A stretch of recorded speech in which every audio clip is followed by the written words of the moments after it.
Следующая басня «Ветер и цветок». Как-то раз цветок прекрасный ветру встретился в пути. И влюбился ветер страстно, как мальчишка в юности. Чтоб произвести эффект, нежно лепестки ласкал, а с цветка ему в ответ аромат благоухал.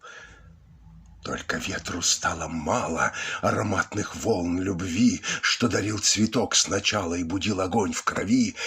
И решил он: отдам цветку я мощь и силу всю свою.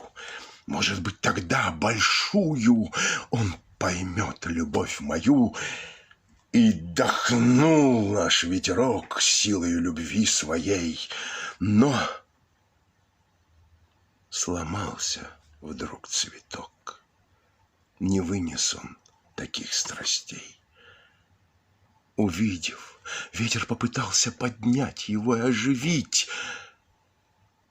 но он не смог, хоть и старался цветок тот к жизни возвратить.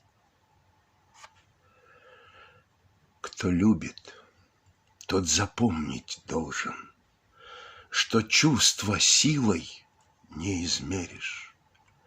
Тут путь единственный возможен, любовь лишь нежностью проверишь.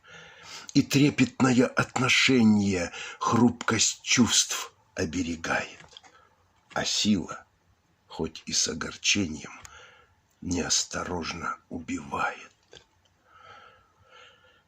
Вот потому, быть может, статься, чтобы любовь не убивать, уж лучше 10 раз сдержаться, чем ненароком все сломать.